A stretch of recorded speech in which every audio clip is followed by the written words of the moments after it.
Today, I'm diving into one of the most mind-blowing theory out there, which is the Intraterrestrial Hypothesis. So, we all know about the classic theories of UFOs being extraterrestrial visitors.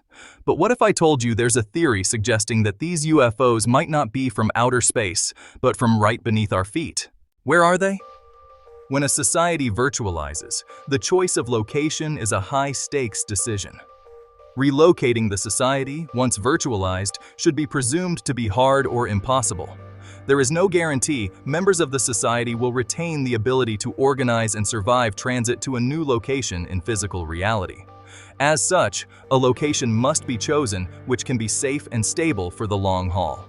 It must be presumed to be a one-time choice, particularly if the society is going to aggressively limit its physical expansion even beyond what would be necessary by the principles, as one would have needed to on Earth.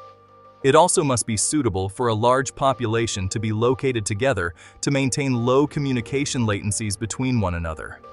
If a civilization on Earth had to virtualize, the first question is if they would choose to go off-planet or stay on-planet. The choice to go off-planet boils down to what black ball risk, if any, they expect Earth could eventually present to their off-world home. Given human society is here today, any pre-human society which virtualized was in a situation where the Earth had the potential to see at least one more post-Enlightenment civilization emerge. If the society accurately ascertained this to be the case, then leaving Earth behind inevitably would lead to black ball risk that could not be mitigated without returning, due to the latencies between them and whatever emerged here. This would still retain the possibility of going off-world, but limit it to locations nearby. However, monitoring Earth for emerging civilizations would be of paramount importance. This presents a challenge. Any such emerging civilization would eventually be spacefaring and would be able to detect any surveillance probes entering or exiting Earth's orbit. Beyond that, the inevitable detection of such probes could lead to a rapid campaign to explore nearby planets to attempt to determine the origin, which could lead to expansion and hence more risk. Taken together, this would imply that if a society from Earth virtualized itself in the past, the virtualized society is likely located at Earth as well. This is the only way to avoid future black ball risk. Retain an ability to avoid detection even once the surface species becomes spacefaring, and retain the capacity to monitor and rapidly intervene in anything involving future civilizations emerging at Earth. Given they would be at Earth, we ought to expect the location involved to be a small physical area with low signature, extremely safe from both natural dangers and risks from human affairs, and unlikely for humanity to discover in our expected scientific and expansionary endeavors. This location also would need to be one where the civilization could remain indefinitely, even after it has made contact with human civilization. A high-effort build-out that ends with a final fixed physical profile would be strategically valuable. Once construction is finished, resource acquisition could taper to sustenance levels, and detection becomes far less likely. Given a fixed physical profile, so too would there need to be a fixed population size. The volume of space involved could be quite small for a relatively large number of individuals.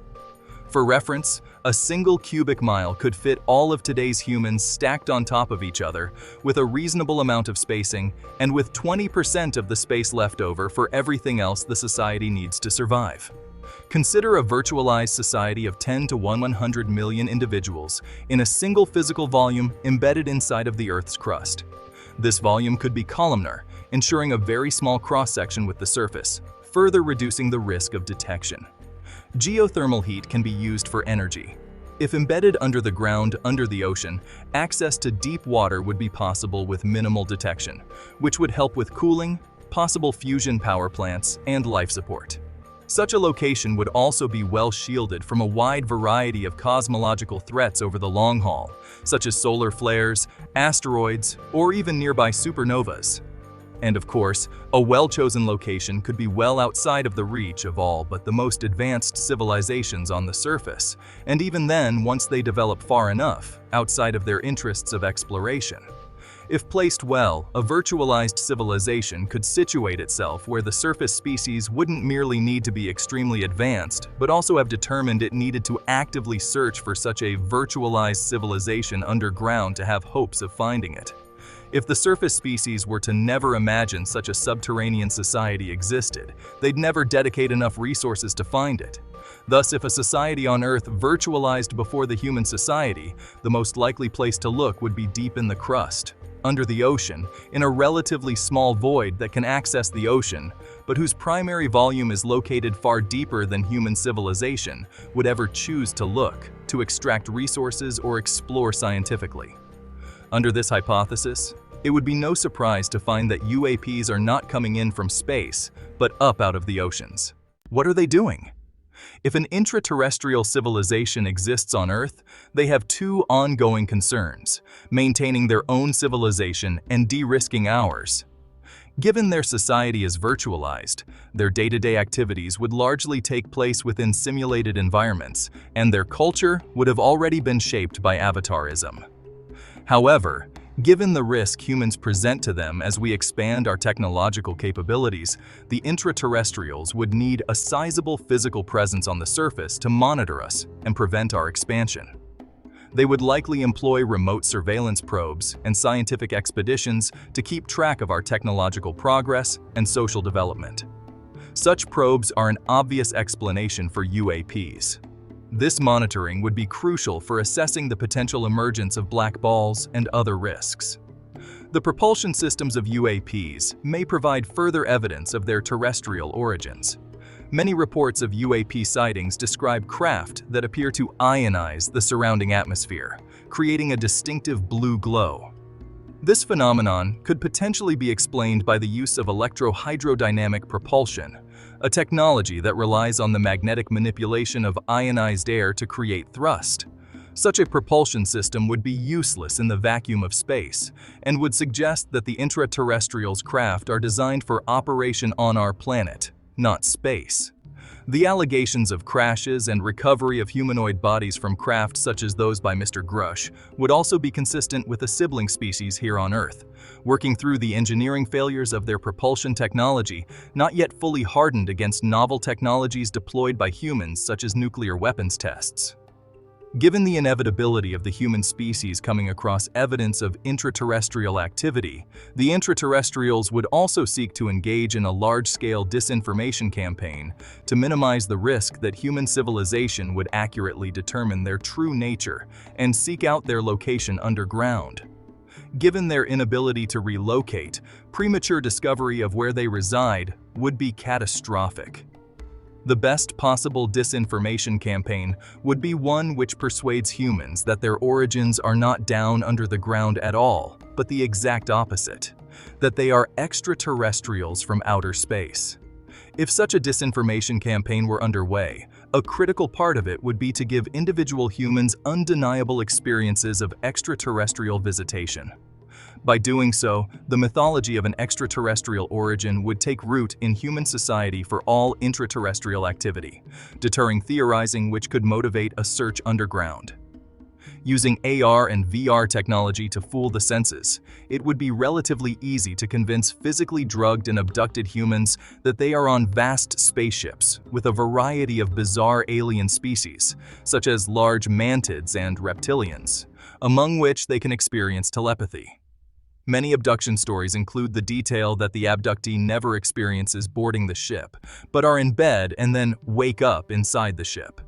This would be consistent with being drugged and put into a VR simulation. If an intraterrestrial civilization exists beneath our feet, their physical appearance would likely be shaped by a combination of evolutionary adaptations to a subterranean environment and deliberate genetic modifications to optimize their biology for living in sensory stimulation. Given their origins as a near-human sibling species, the intraterrestrials would share many basic anatomical features with modern humans. However, their appearance would diverge in several key respects.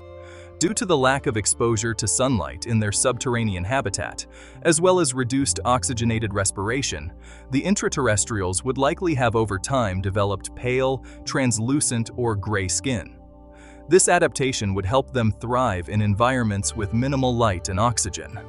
Their eyes would be optimized for low-light conditions and interfacing with virtual reality systems, featuring larger pupils and more rod and cone cells in their larger retinas. These adaptations would allow them to see clearly in their dark surroundings and seamlessly interact with their virtual environments. Similarly, their ears would likely be adapted for plug-in auditory stimulators. With minimized external ear structures and more sensitive inner ear organs, they could directly stimulate the auditory and vestibular nerves, bypassing traditional hearing mechanisms. When traveling to the surface, intraterrestrials would likely wear dark coverings over their eyes to protect their sensitive vision from the harsh sunlight. Their bones and muscles would also be optimized for their confined, low-gravity environment, resulting in more gracile skeletons and reduced muscle mass and size. To further minimize their physical footprint and simplify life support requirements, the intraterrestrials might have engineered modifications to their digestive, respiratory, and circulatory systems. They may possess more efficient digestive processes with easily managed waste, such as fully liquid absorption, and waste secretion, which can be entirely managed by their stimulation enclosures. While the exact appearance of the intraterrestrials would depend on specific evolutionary pressures and technological adaptations, the general picture that emerges is of a species highly consistent with the widely reported characteristics of the prototypical gray alien. These beings, with their pale skin, large eyes, and delicate bodies, may very well be our subterranean counterparts, living in a hidden world beneath our own. Detecting the presence of an intraterrestrial civilization would be challenging, given they would have had millennia to prepare countermeasures, and would be actively trying to undermine any ongoing efforts to do so by utilizing their technological superiority. Seismic activity could be one angle of attack. The maintenance of the intraterrestrial subterranean habitat may generate seismic waves that could be detected by surface-based monitoring stations. While these signals might be subtle and difficult to distinguish from natural seismic activity, machine learning techniques could potentially identify anomalies that suggest artificial origins. Another potential indicator could be geothermal anomalies. The intraterrestrial's underground infrastructure would likely generate significant amounts of waste heat, which could create detectable temperature anomalies in the surrounding rock. Detailed geothermal mapping of the Earth's crust, combined with models of natural heat flow patterns, could reveal unexplained hotspots that might indicate their presence. Gravitational anomalies could be another potential line of evidence.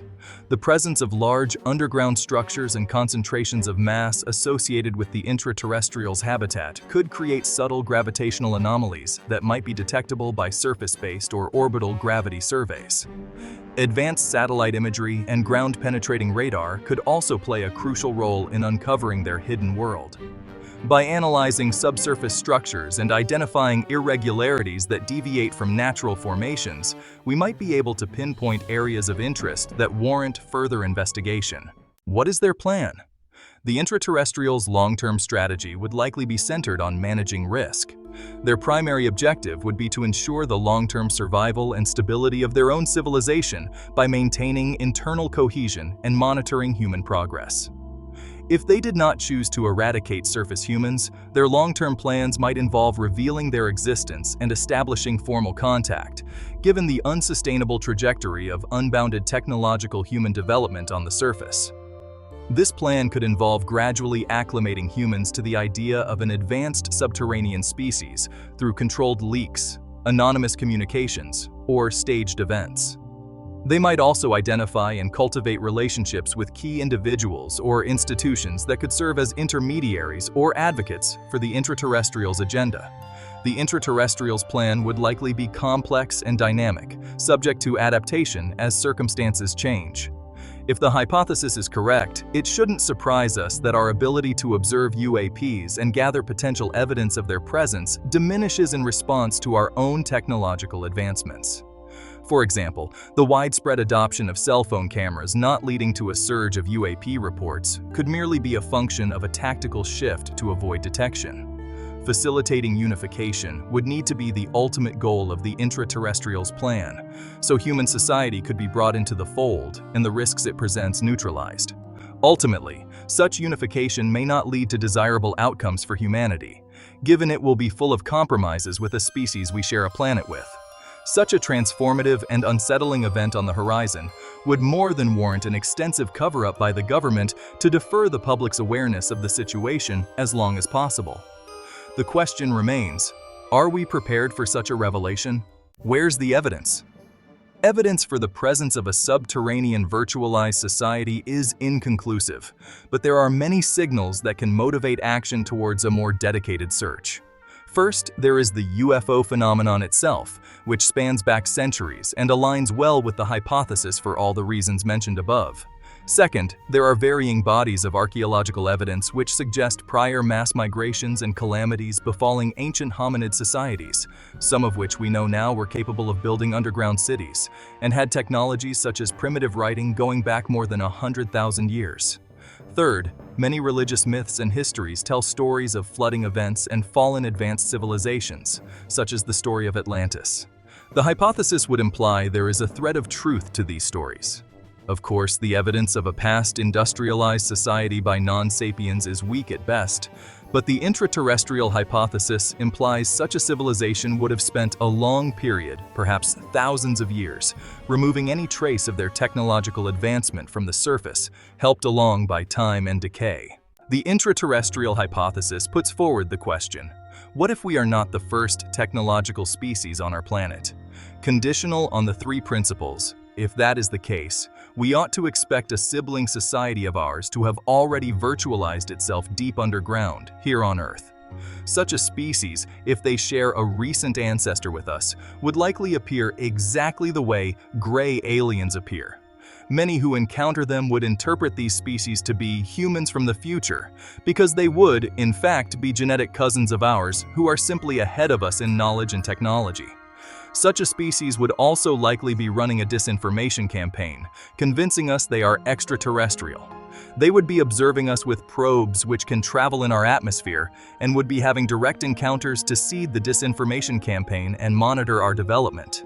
They'd be intervening with our nuclear arsenals to prevent planetary disaster, denying us from expanding far beyond Earth's surface, and would be slowly ratcheting things towards some kind of reunification and normalization of sharing the planet with them. Such an ontologically shocking scenario would be expected to be rationally covered up by anyone who knew the full truth. In summary, much of our own future looks just like what the so-called alien phenomenon seems to be today.